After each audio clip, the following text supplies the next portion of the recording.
Okay, welcome everyone. It's Nuyem nights. I'm going to start us out with some words of gratitude, grounding into the space for those who are in the Zoom room and the ones who are going to be listening to the recording.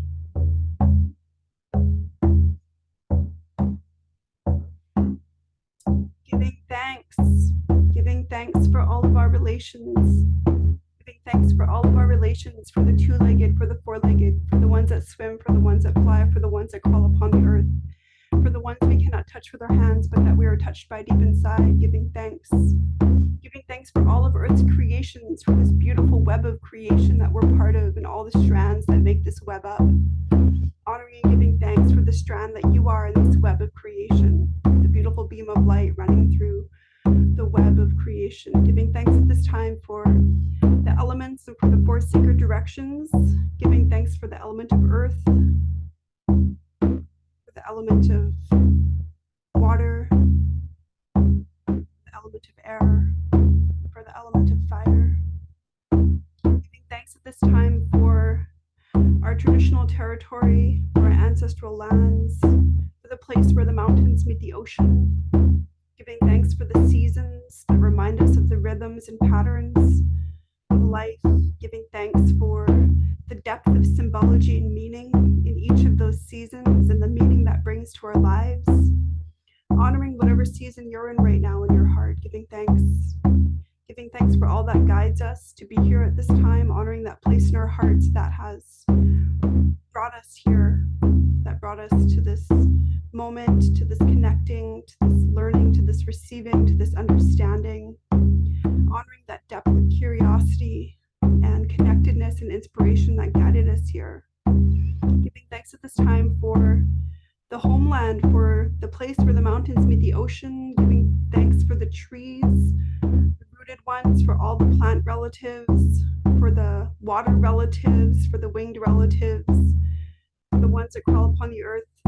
Giving thanks for all the ways in which that these relatives make our homeland what it is, the wild beauty that it is. Giving thanks for that place where the beauty of our homeland merges with the beauty of our people, and all the ways that has influenced and shaped our culture, our language, our tools, our stories, our medicines, our ceremonies, our regalia. Giving thanks for all the ways the land informs and continues to inform who we are as people. Honoring and giving thanks for all the things that keep us well, all the things that support our nourishment, emotionally, physically, spiritually, and mentally. May those things be upheld and sustained so that we may be sustained in this path of reclamation and reparation and healing that we're on as a people. Honoring and giving thanks for this reclamation and honoring and empowering of traditional knowledge, indigenous-based knowledge that we're learning and receiving together. Giving thanks and honoring that place of connectedness and inspiration and curiosity in your heart that has guided you here. May that place deepen and grow and strengthen over time. And may this time together contribute to that in a good way, in a loving way, in a sacred way. Wow.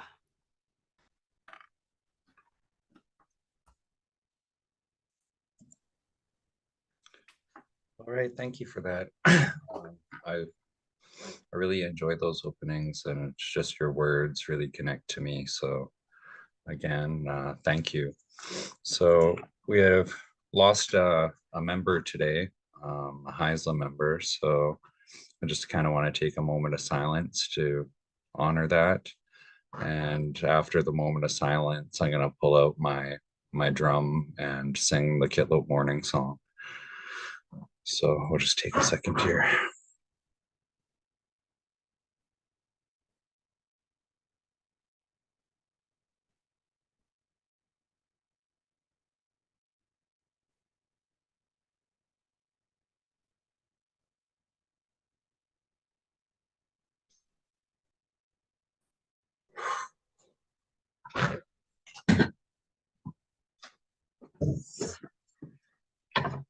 So this is my unveiling to the community of my ceremonial frog drum. I I asked Ab Morrison Hayward to draw this for me as I knew he had the skill and I really didn't want to draw it myself. I've made a good kinship with Ab, and thanks to Ab, I've actually been able to evolve my art and understand basically the mathematical balances within and how to balance all of my art. So thank you, Ab, for that. Um, this is a Kitlope Morning song. I found it in archives, and the words that were with it says, "How are you going to reach me from up there? How are you going to reach me from up there while I'm down here?" And I think he says by my house because it's in there. So talking about when he passes on, how is the creator going to reach his down hands down and be able to take them back up? Oh, hello, hi-oh, hello. Oh, hello, hi-oh, hello. Hello, hi-oh. Oh, hello, hi-oh. Stadu, kola, kinsa. Oh, hello, hi-oh, hello. La guacamaya, quinzo. Hello, hi-oh. Oh, hello, hi-oh. We used to a class la Vietnam. Whoa, hello, hi-oh, hola. La guacamaya, Q, quinzo. Hello, hi-oh.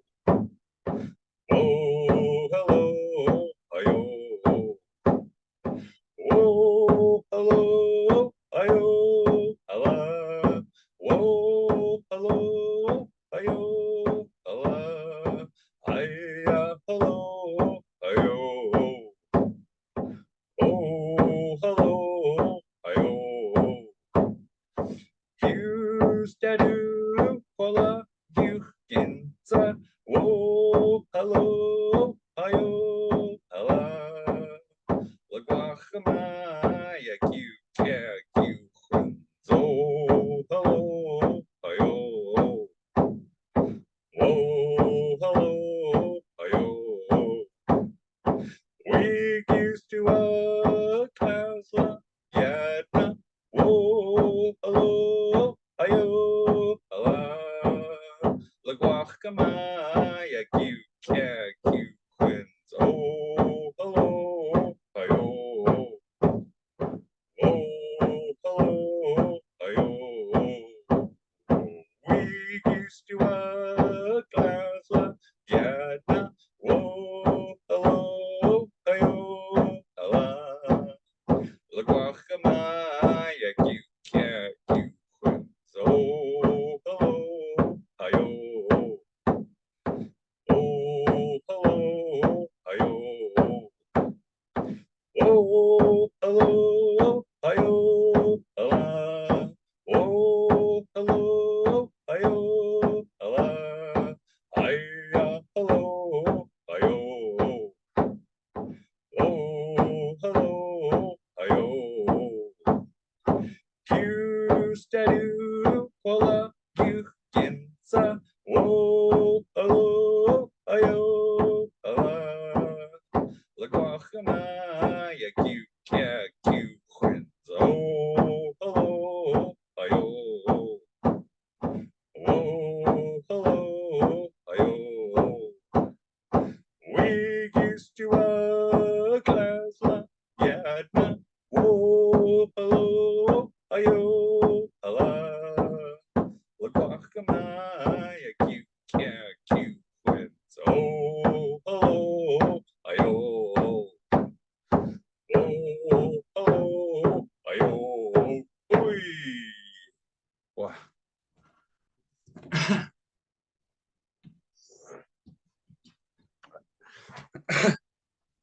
So I'd like to just take this time to thank Paul Janice for all the effort she's put into this. lending us the capacity of using her Zoom link under her company, Heart to Heart Indigenous Relations Consultation. I really appreciate that and all the work she does behind the scenes to let this happen. Not only are I on a healing journey, I think each one of us are on a healing journey. And when we instill who we are back into ourselves, I believe it makes us really, really strong together. My second acknowledgement is going to have to be to my Wakwa, Teresa Ross Windsor. None of this would be possible without her. And she needs to be recognized for that, I believe. And in her story, it wasn't really her that started this. All this started out with a prayer. Her boy was going to school at our Haisa Community School. And one day he came home, and before dinner, he took the time to say the prayer. And if I'm saying the story correctly, it brought them to tears because everyone realized he was speaking our language and they didn't know what he was saying. And it kind of dawned on them, especially on Teresa, to take this energy that she had and make a fight to revitalize our ancestral ways. So all of us are sitting here today because Teresa Ross Windsor making this possible. And she created a lot of jobs for our nation to be able to fill those roles. And thank you, Teresa. Well, after that, I think my brother here, Ab, he's my Haisa teacher. He's my art teacher, and he's a really great friend. And he's actually taken the time to really in depth teach me. He comes by each Sunday, and I have about a 4-hour lesson of whatever we choose. Sometimes we actually choose to take a break, and he's been bringing by his violin, his ukulele and stuff. So we've been having just kind of a fun time lately and taking a break. But yes, thank you. Go ahead, Ab.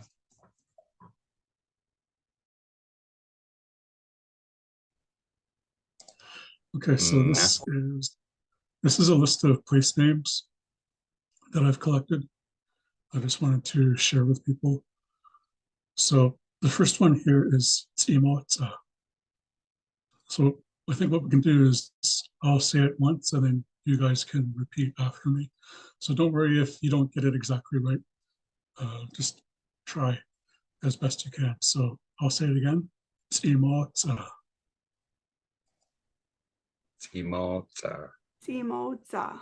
Tsimotsa. 1 second. We got Sarah and Baby here too. Your turn. Tsimotsa. Your turn, Baby Corey. Tsimotsa. Oh. Okay, good. So this is our name for our village. So it actually translates to place of snags. So another word that goes along with it is timos, which is like driftwood or old logs on the beach, something like that. So timotsa means place of snags or driftwood, and that's the Haisla name for Kitimat village. Since Kitimat is actually not a Haisla name, this is the one that we tend to use when we introduce ourselves. You could also call it Haisla. So the meaning of the word Haisla is downstream dwellers. And this comes from the fact that there used to be 2 camps.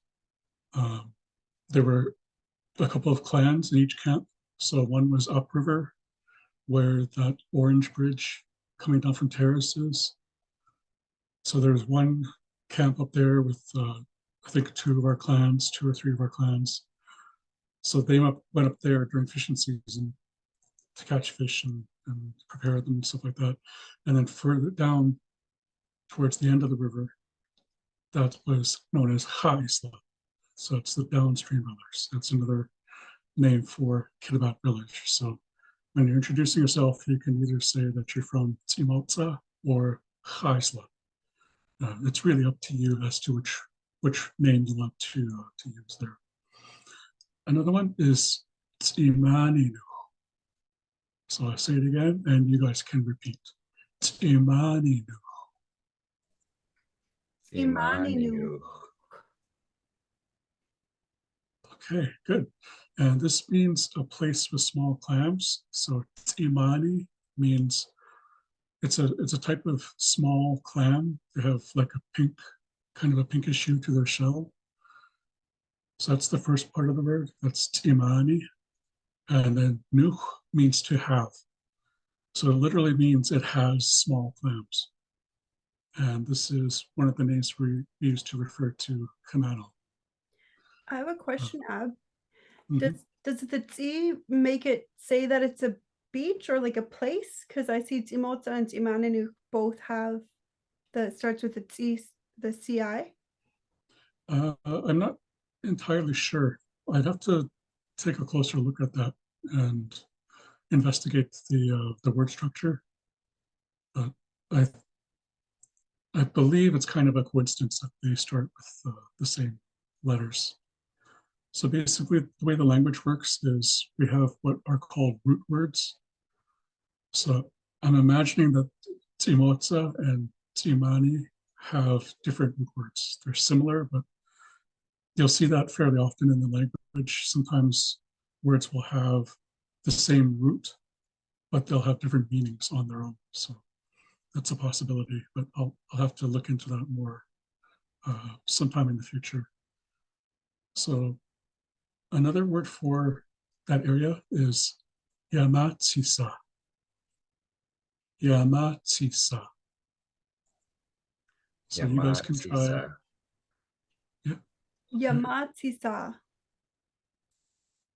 Okay, good. Yeah, And Matsisa. okay, right on. This translates to something like fine beach, and this is outside Kamano Bay. So there's a couple of different names of places around the Kamano area. And there's not really any, these names aren't in any particular order. These are just ones that I find interesting or significant. So I thought they'd be interesting to share. And I just wanted to go through them and give people an idea of some accurate pronunciation to go along with the writing here. The next one is Hastuwa. Hastuwa. Wow. Hastuwao. Okay, so at the end here, uh, it goes from an ah sound into it's kind of a voiceless sound where you're rounding your lips and just basically like letting air pass through.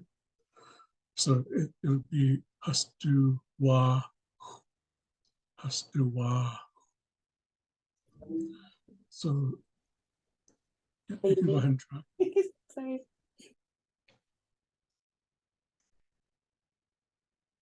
This means something along the lines of milky green waters. And in the dictionaries, it describes it as meaning something to do with steep sides, like the canyons have steep rocky sides. But from what I've been told by some elders, it actually doesn't mean that exactly. It has more to do with the water there. So the water has a milky green color to it. And that's actually what Hastuwa refers to. And that is in the Kitmo Valley. This next one has a couple of different pronunciations that I've heard. I'll just say the first one, and it's loho. Loho. Locho. Locho. I've also heard another pronunciation, laho. So there's a couple of different ways you can say it. And this refers to what we now know as Mount Elizabeth. So the actual meaning behind this word, it translates to boulder mountain. And it goes back to the old days where there used to be a lot of tak, which is mountain goats. So there used to be so many of them on that mountain that from a distance, they look like big white boulders. So that's the meaning of locho. or lahu.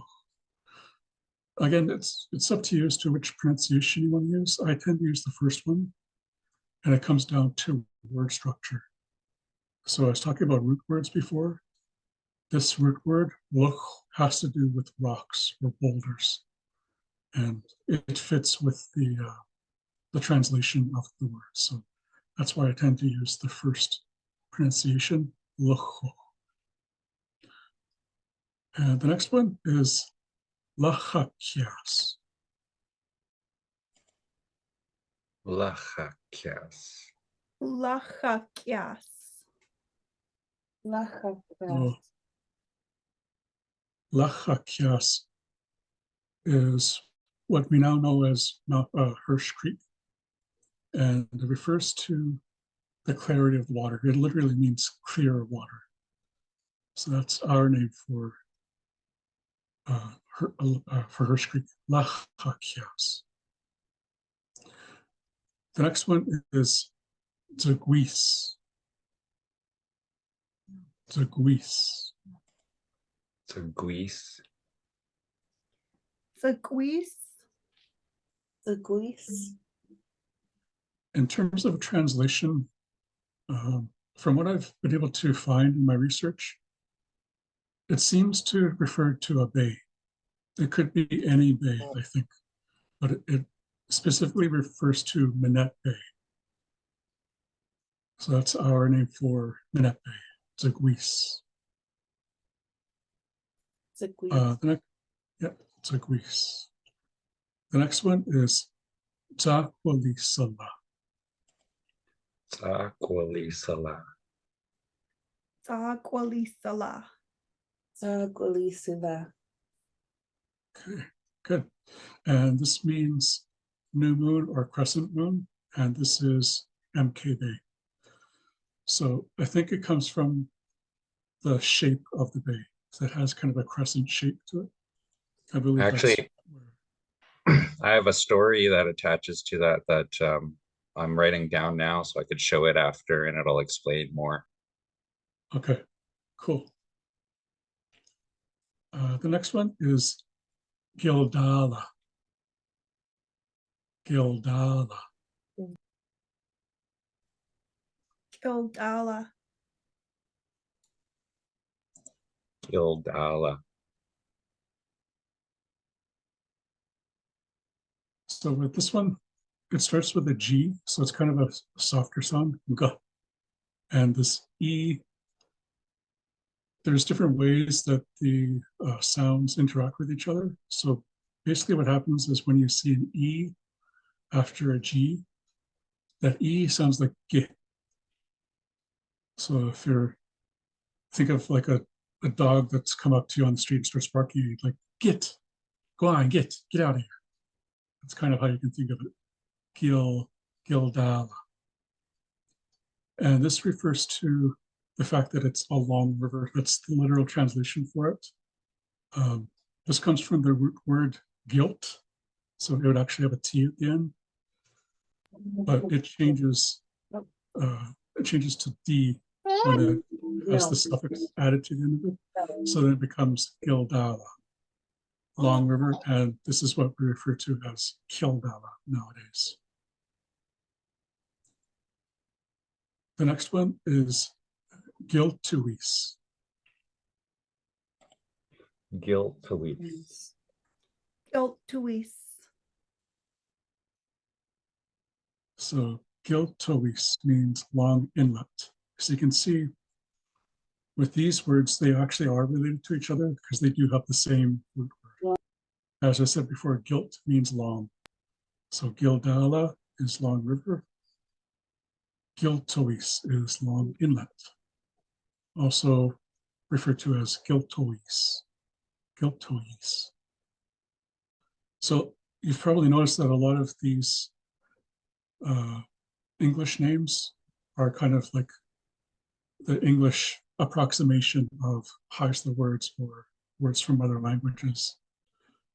Because like the actual pronunciation of Kitimat is actually Gitmat. And Gitmat, it's actually a G sound, a softer sound, but with the English language, they heard it more as a kit, so they changed it to a K. So that seems to be pretty common with English approximations of names in indigenous languages. So you have Gildala, Long River, Maybe. Giltois, Long Inlet. Ah, The next one is Hasutla. Hasutla. Hasu. Asuka. Asuka. Okay, good. And this, from what I can gather, refers to the appearance of the trees. I guess there's a lot of bare trees there, so they kind of look like stakes sticking out of the ground. That's what I've been able to find in my research in terms of a definition for that word. And this is what we refer to as Jesse Lake. So that's the English name for it. The Haisla name is Hasutla. The next one is Giltwanu. Giltwanu. Giltwanu. Giltwanu. Okay, good. And this refers to a mountain south of Rio Tinto. So right across the bay from the village, that mountain range that you see when you look at the setting sun, that's Giltwanu. And it translates to Canoe Mountain. So if you look back at Tsimani Nuh, meaning have, the same thing is happening here. So Giltwa means canoe. Nuh means to have. So it literally means it has a canoe, or has like a canoe-like shape. And it refers to the southern end of the mountain where it starts to rise. There's a couple of notches that look like the bottoms of canoes. So that's why it's called Giltwanu. And we used to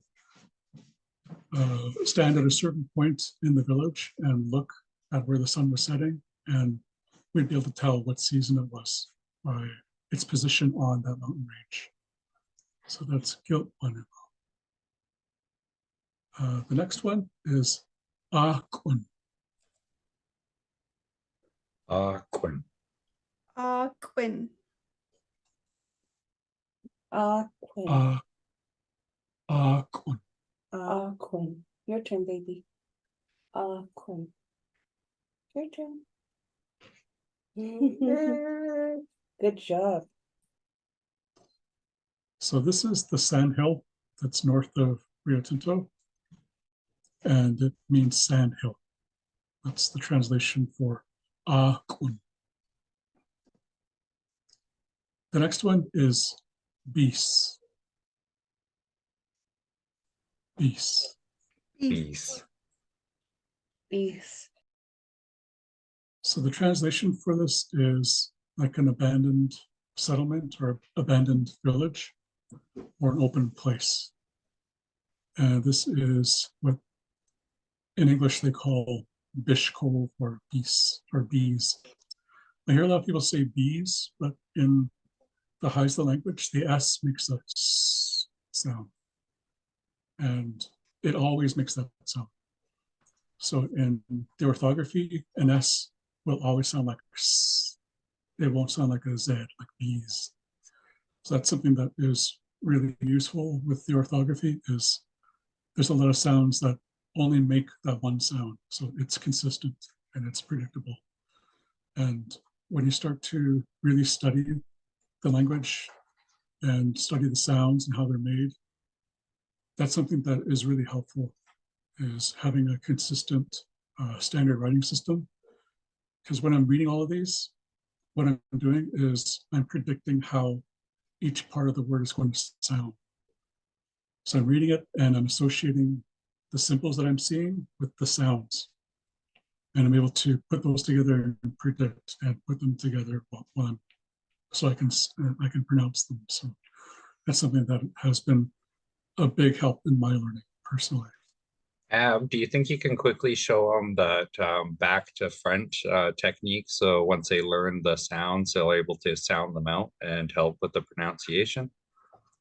Yeah. So if we look at a word like Zakwalisala, it's a little bit long. It can be kind of intimidating if you're not familiar with the language and how it works and word structure, things like that. So in the beginning of my language learning, I was actually having a fair bit of trouble trying to sound out longer words. And I was reading them as we would in English, where you're starting from the left side of the word and working your way to the end, to the right. I was trying to figure out this one word. I wasn't making a lot of progress, so I was getting frustrated. And I was sitting there and I thought, wait, why don't I try reading it backwards? And I don't know why I thought that. I don't know where that idea came from. It just popped into my head. And I thought to myself, why not give that a try? I mean, what's there to lose? So I tried it. And what I do is I break it down into syllables. So this last syllable here, you have an L and an A. So that's a consonant and a vowel. So that's a syllable. So LA sounds like la, la. Then we have an S and an E. So it sounds like sa. So now we have sa, la, sala. In front of that, we have an L and an I. So an I in its natural state sounds like E. So L and I sound like Li. So we have Li, Sa, La. Li, Sa, La. Then we have a K followed by this little raised W. What this does is it tells you to round your lips when you pronounce this word. So it's qua, qua. So altogether, so far we have qua, li, sa, la. Qua, li, sa, la. And then we're at the beginning of the word. The letter Z sounds like a D and a Z together. So the first syllable is z, z. So if you put them together, you get da, qua, li, sa, la. Da, qua, li, sa, la. So once you get the hang of that, you can start to speed it up. You can start slowly and take it like one syllable at a time until you start to get better at it. And then after a while, as you keep practicing, it starts to become more natural to you, starts to become easier. Then before you know it, you're saying Zakwali Sala. It's just coming out naturally like that. So that was a good trick that I happened to just stumble across. And it's something that's been really helpful to my learning, and I've passed it along to other people that I've been teaching as well. So it's been helpful to a lot of other language learners as well. You really inspired your number one learner over here, Ab. She keeps trying to drum for you every time that you talk. Oh, cool. She's trying to talk.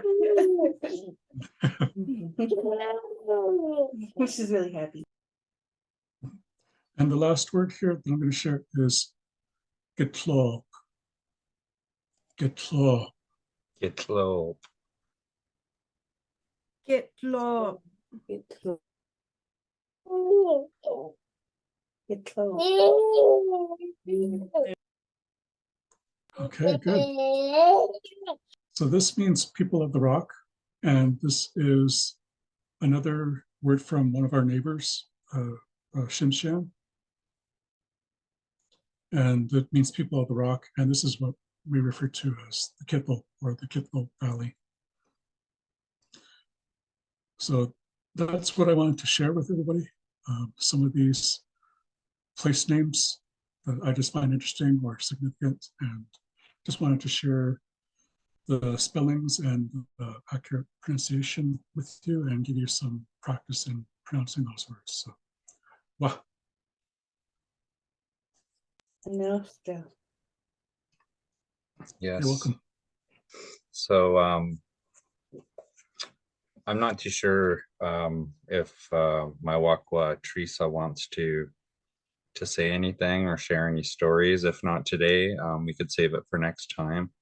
But thank you, Ab, for that. It really helps break down. Sometimes I get rusty at reading, and I always have to do that backwards to forwards thing. And it really does create a reaction. So as you learn the sounds and combining them all, it just becomes automatic. Eh?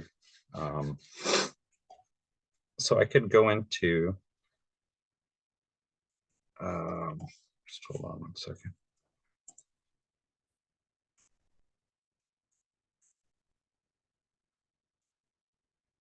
Okay.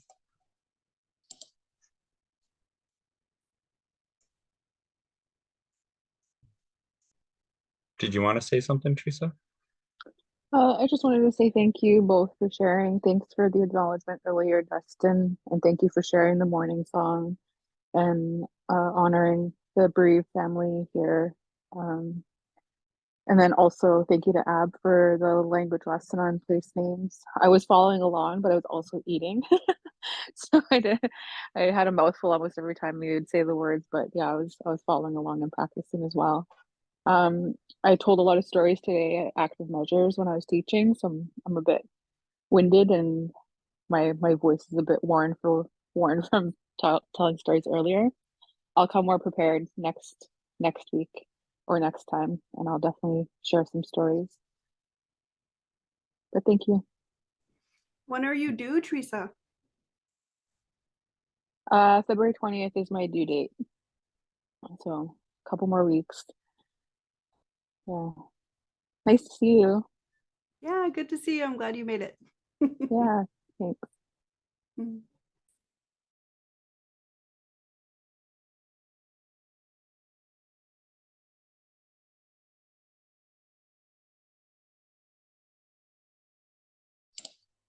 Okay.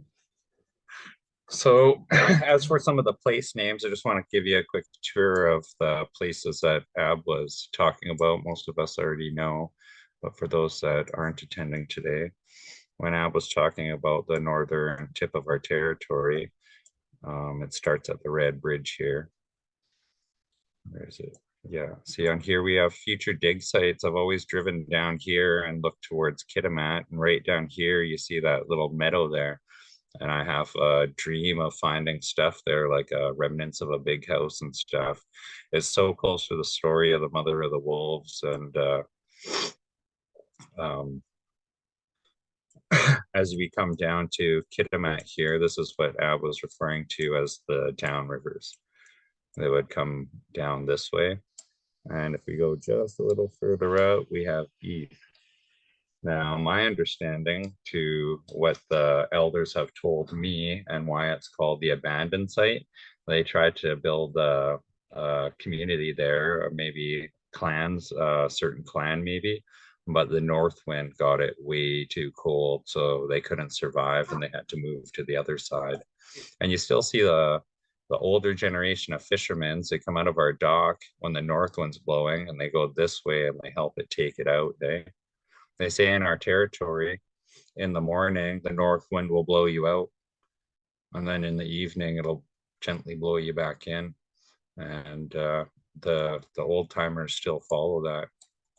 I was working with Megan, and she brought me this story here. And she was like, "Have you read this one yet?" So a mile and a half down the channel, there is a slide, a rock slide that we call Loguk. I'm not too sure if that's proper pronunciation. I could guarantee it's not because there's O's in there. But because of a fire there, because of the fire there, that's why it got its name. The remains of the fire could be seen there for years going down the left shore of the inlet. We come to Bish Creek.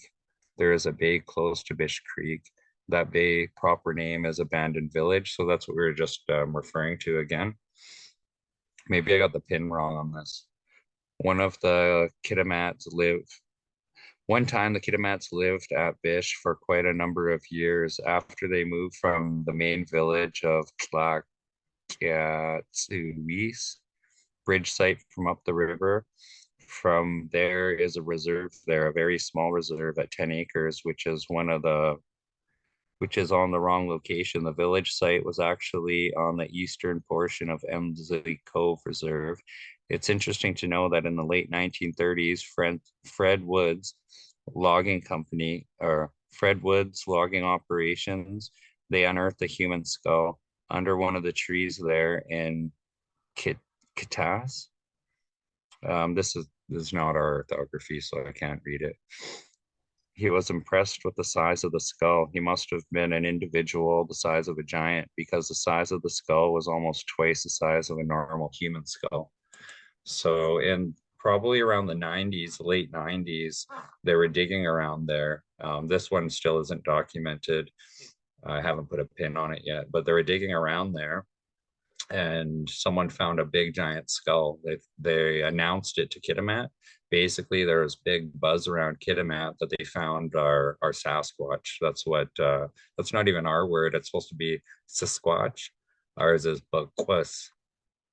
If I was wrong on pronunciation, I would have been corrected, which I encourage, because I've made some really bad pronunciations in the past and made some bad habits. So I encourage myself to be corrected. But when they announced that they found that big giant skull, or big giant body, they announced that they used the word Sasquatch, that they found Bigfoot. They sent up for diggers in the universities. UBC came down, and basically there was a huge buzz around the community that there was finally remnants found. They said they would get back to us. The excavators came in, took it, and there was never a word said about it ever again. So you see on there again, I have another dig site here, because in the archives, they found maps that actually put certain stories to certain places, and that's how I was able to adapt this map. What's great about the map is, so here, I wonder if, so you see how much work is going on here in these satellite images. You wouldn't even notice it. They just take little plots here and there.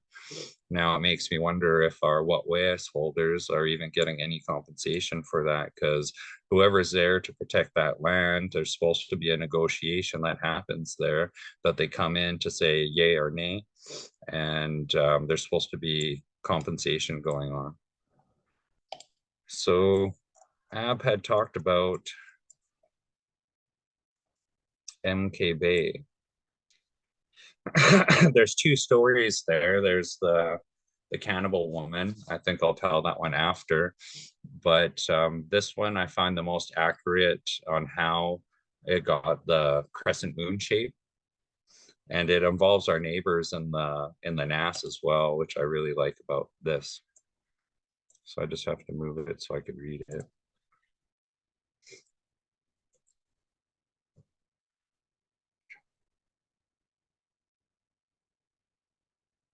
Okay, so I'm going to have to tell a version of two different stories. I won't be able to read that, so I'm just going to have to go off the top of my head. But right in here, where our village was right around here.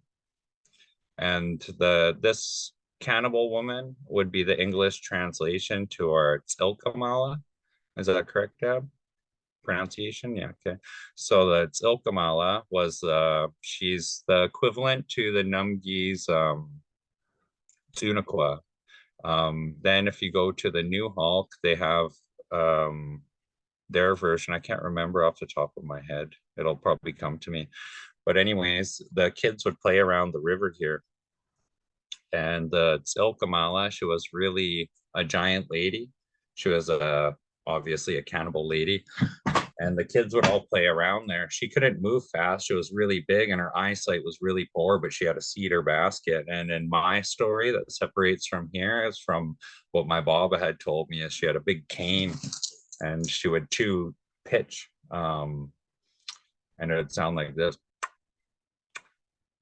As she chewed the pitch and the kids were playing around, she stayed really still and that's all you could hear. And as the kids came close, playing in their big group, all the people were at their village, the adults, the kids were just playing down in the water.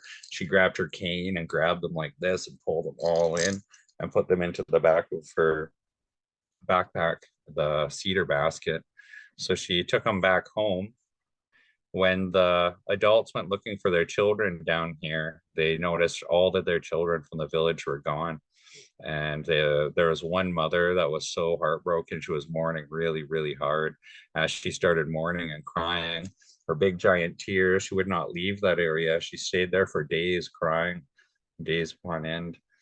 As she was crying, she had these big giant snot come down and it dripped down to the ground. And out of the snot came these little tiny being and it started growing. As this little being started growing, it started taking human form. Um, Basically that when it that turned into a child, and he thought that was his mother because he was born of her snot. So he was asking his mother what is wrong, and she was just mourning, crying, crying, crying away, crying so much that the villagers actually built her a little hut to go mourn in herself and keep that crying contained so that they weren't hearing it all, because it was the heartbreak of a mother's cry. So that child counted her as her mother, and he wanted to help her.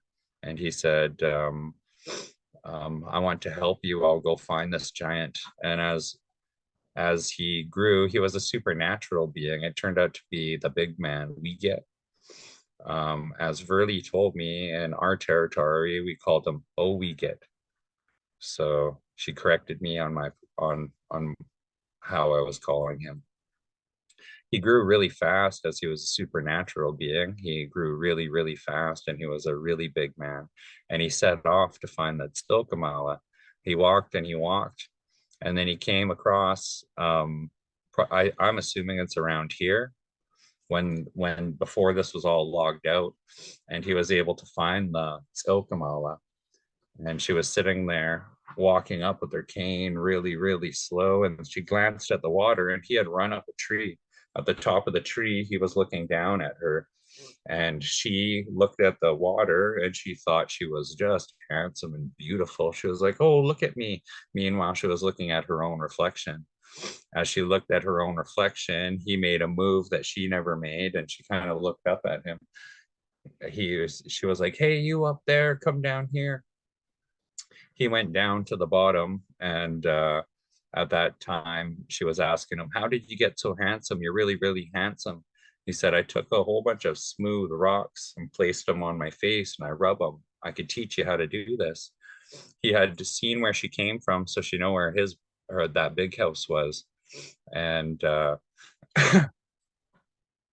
as she asked him, I want to be beautiful, I want to be handsome like you, and he said, you have to go to the river and get big rocks like this, flat and really, really smooth, because we have to rub them all over your face.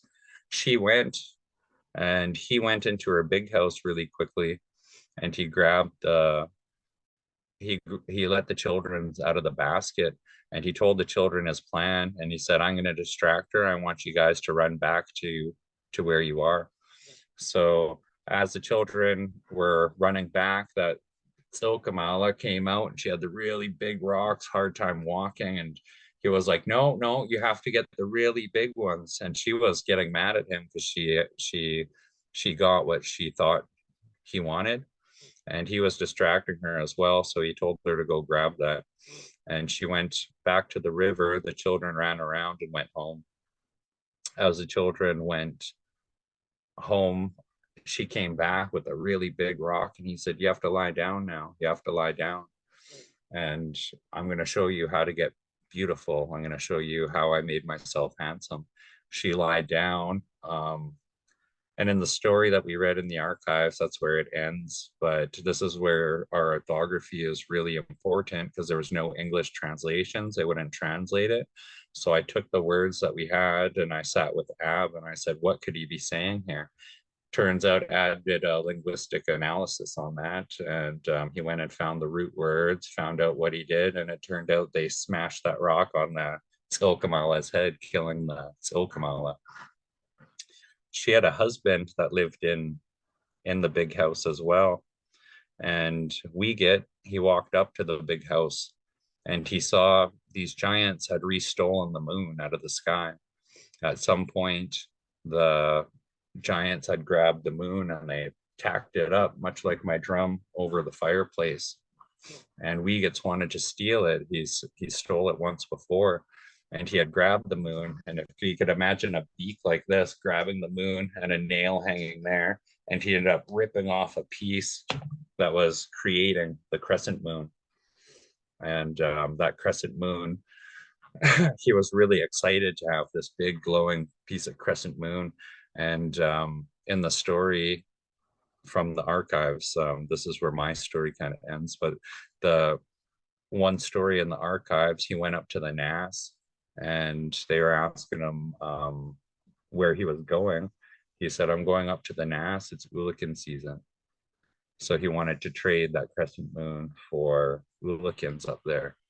And everyone knows in our territory, the NAS runs first before it comes up to our territory. Hey, and as Wiegit went up to the NAS, I think this is where the story comes in, because Wiegit is not actually a Chaisla name, it's a Tsimshian name, I believe. And that's, I believe that's where we have connecting stories from an intermarriage, and maybe this story goes right back into there. Imagine finding where it picks up in their story, where maybe Raven gave them that crescent moon. And if you look at what signifies their Ulican season, it's a crescent moon with a star in it. So I believe that's why it's called MK Bay. What else is there? Giltwanuch. So I think I have it documented down.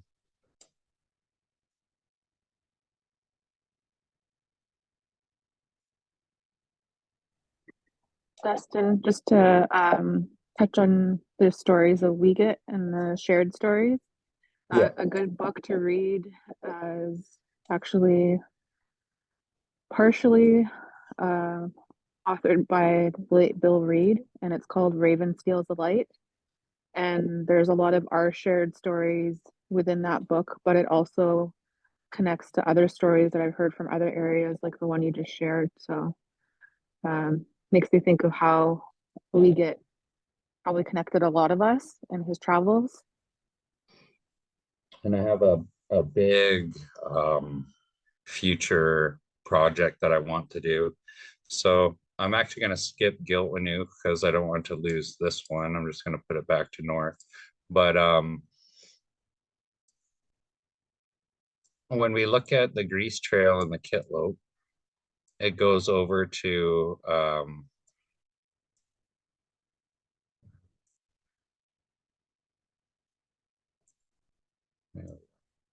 it goes over to Bella Coola.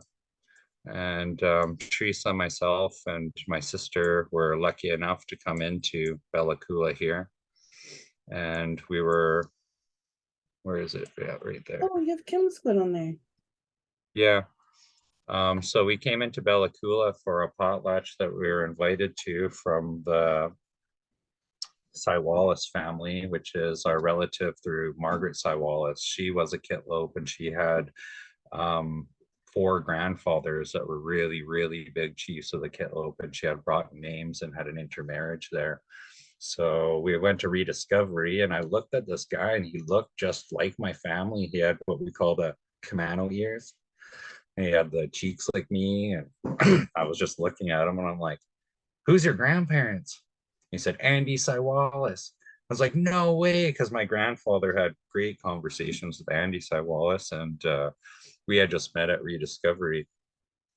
So I met another friend there. She's one of my best friends. Her name is Ista. And she had told us a story of all of that was underwater at one point. And this was all saltwater. Raven came with his big staff. And as Raven altered the land, he stabbed his, hit his staff, and it raised all of this land out of the water. Now, what's really interesting is that if you come over to the Kitlope, and what Ab was referring to earlier is Tugwees. Right in the Teswa here, there's a story. Nicole and I were actually lucky enough to paddle straight up here in canoes and stuff when we went to our Kitlope rediscovery. We paddled right up, and I believe we stayed right on this this beach here. We got stuck right around this last corner on the canoe. We just paddled as hard as we could, and there was nothing we could do. We didn't have the proper poles to sit down and push, but we made it that far. Then Cecil Jr. came in and he ended up tugging us the rest of the way on the jet boat. But this story here, there used to be they called this story Tugweese as well. And what I was told it was meant is when the eagle's talon grabbed the octopus. This is when all of this was under salt water as well, which connects to the Raven story and the New Hulk nation. That's why I wanted to bring it to this story, because if Raven never lifted up these lands in the New Hulk territory, would the Kitlope have raised out of the salt water as well? So this story talks about when the eagle came down and it grabbed an octopus, and that's what they said. It was like that, and the octopus pulled them under the water. Now we have Teis Mista, that is an eagle here, and Teis Mista, to my understanding, and correct me if I'm wrong, Ab, is the process of something turning itself to stone. Yeah. So yeah, we were able to camp here in our rediscovery. And as you come through, there's this one island I want to show you guys, which is really cool. This is known as Arrowhead Island. When you come into the Kitlope, and this is Chastawach Stew. Is that correct, Deb? Yeah. Okay, so that's the source of what I call the milky blue water, and that's what I've been told. I've never been told milky green water. I've been told milky blue water, but I always go with what I'm told from my elders, and I've actually heard a couple of them say milky green though too. But Arrowhead Island would always have a fire on it, and to get in here, you would have to go up here. Hold on, I'm a little bit rusty on this map. So as you come into the Kitlope, you come up here, and then all the canoes would have to go in here. So the Haidas came in here one time, and we had a fire burning here. And as the canoes came in, they landed here thinking that they were going to come and attack this place. And the reason it was called Arrowhead Island, if you come straight down to here, what do you see? All of these logs, they're still there right now because we tied them up here. And as the Haidas came in and they landed their canoes here, we cut the ropes at the top, and all of those logs came down, crushing all of their canoes. And then the reason it's called Arrowhead Island, if you think of the movie 300, they all just took their arrows and they just released them all. And all of those arrows are still said to be there. And those are the long bows. When Yeah. Bob would tell that story, he would always make sure to let us know that it was the long, long bows. And that's the one you'd have to sit down and pull with your feet, correct? Yeah. I think that's the island where I did my vision quest. Oh, you're nuts. Wow. Imagine all of them, all of those spirits. You're lucky you're such a light here, eh? It was thundering and lightning all night. Oh my Yeah. gosh. I was 12. Every layer was drenched by the morning. Wow. So I had a cool story we could tell now that we're here together too was, do you remember when Andy Lacroix and Don went out on theirs? What happened at that time? I don't remember. So my buddy Don, he did a solo around here, and Andy, I'm not too sure. I think it must have been around here because he was a bit further out. But at nighttime, right at dawn, what we call Nanakwa, when the sun's going down, you basically see the plasma and you have that light still in the sky. Both the air horns at the same time, it was like one air horn, and it was the exact same time. It was like, boo! They pressed it to be evacuated out there and brought back to camp. We thought there was an emergency or something, and I can't remember who was on ours. Junior and them, Cecil Junior, they were way down at the old camp, but someone booted out and grabbed, I think it was James Robertson. He went and grabbed Don, brought him back, and mother and father came to the beach right away, told all the kids to get back. We all got back and we just gave him space. They covered Don in a blanket because he was just bawling. James must have radioed ahead and told them, and that's what they did as part of our protocols. They covered him and brought him in and performed medicine on him to sever that energy from his body, as it was very traumatic to him. So as Don came out, we were all by the smoking shed and he was crying, telling us a story. I didn't even have my fire lit. I was just about to light it because the sun was going down, and it just went with a big blue fire. And there he said, and I'll never forget the look in his eyes, there was just a lady and she was standing there in a big blue dress just like this. And she just stared at me. She stared at me. And it gives me those tingles up in my head every time I tell this. But as that was happening, Andy was on his way in. He was further out, coming up from this way, coming down to Ogoyowa here. That's what this is called. It's Eagle Raven Clan. So as he came in, the same thing happened. Don was there with us this time, and he got to witness Andy go into the same blanket and be walked up by mother and father. So mother and father took him in. I'm not too sure if they had Oaksley there or what medicine they used. I wasn't conscious of looking at the time. I was more concerned of my friends, but they went to use medicine on him to sever that feeling again. And Andy came back to tell the polar opposite story, but the exact same one. He had his fire burning really, really big, and his fire went out, and then it shot up blue, and that same blue lady was standing there just looking at him. So in our way, we knew that something had happened. So Junior, being brought up much the same way as us, knew that most likely the veil's open and we need to call home and see what's going on. He called home on the satellite phone, and it turned out one of the elders from the Kitlope, she was born in the Kitlope, she passed away, and that was them seeing her return home.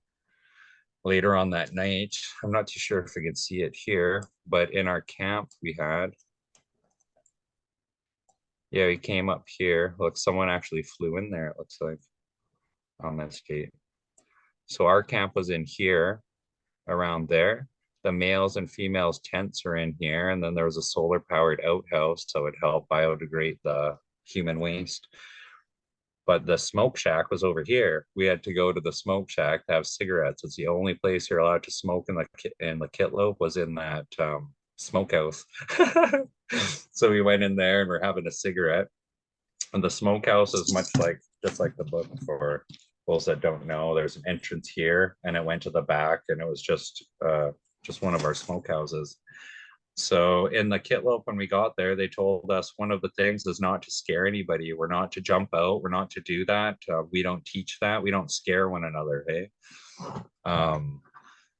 So on one side of the smokehouse, we heard, and Andy went and looked, and Andy was still really jumpy still. Andy Lacroix, he was like really shaky after what he saw. We all were, because we felt that energy and we knew that the veil was open. So in our way, we know that ghosts are around. The veil's open. He looked around that thing and no one was there. And right at the time he pulled his head back, right on the other side, this is the side I was on, I looked around and we're like, hey, we're not supposed to be messing around. We're not supposed to be scaring anyone. Right from the back end where there's no window, we heard that. So Andy went down his way, I went down my way, and it must have looked like this. Because we were pretty scared. We both walked down and we just looked at each other, and then we booted back. We were so scared. Paul Windsor was there as well. We all armed up like this because the sun was down at this point. We're all locked in arms and we're walking the trail going back to the man's tent. Turns out myself and I can't remember who it was supposed to be. Myself and Dawn were supposed to go. There was still Amanda Leroy. She was out at her solo quest. And right here we had our what is it called? Our sweat lodge. And that's where the lookout was for the night. And we agreed to go there at 11 o'clock to relieve Mike Wilson and James. So as we went up that way, or right before that, actually, we're all in the big style tents, like sleeping quarters. And I swear outside is like salmonberry bushes and stuff. You could hear specifically bare feet of younger children running around that thing.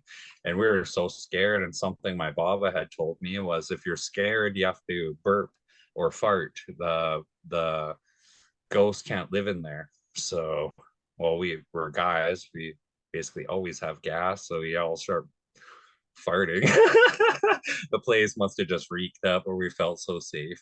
All of a sudden 11 o'clock rolls by and I was like, no way. And we were like, Paul, come with us, because he was the biggest day. We all lock up and we walk from here coming down this way, so we could hear the little ripples on the water.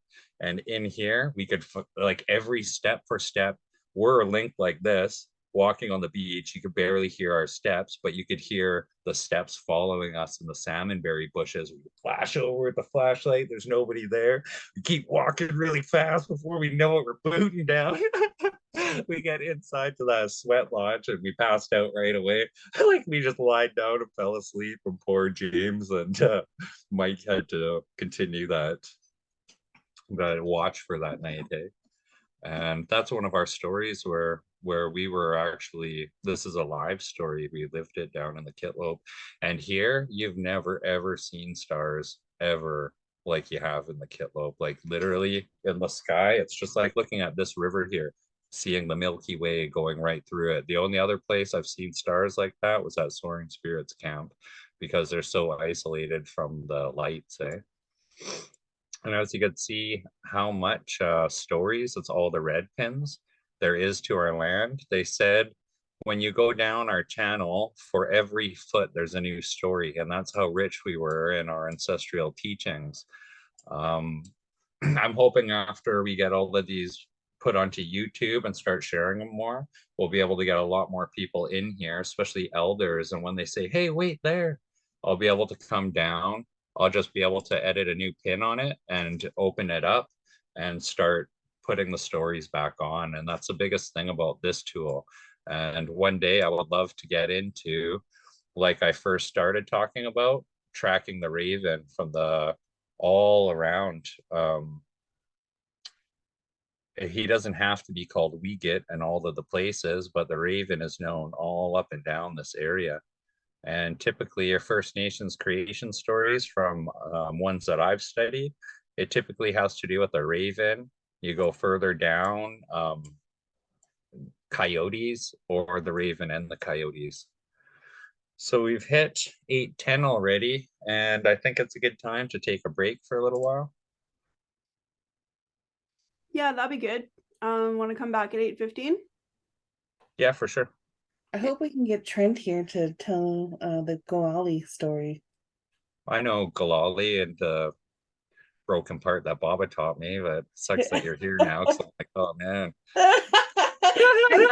That's though. Like, Trent does tell it the best. Yeah, That aside was from his Baba. favorite story, and it was over and over again. So that's much the way.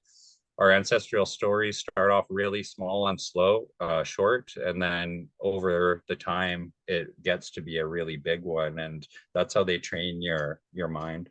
So we'll take a break from here. Everyone go grab some water, do whatever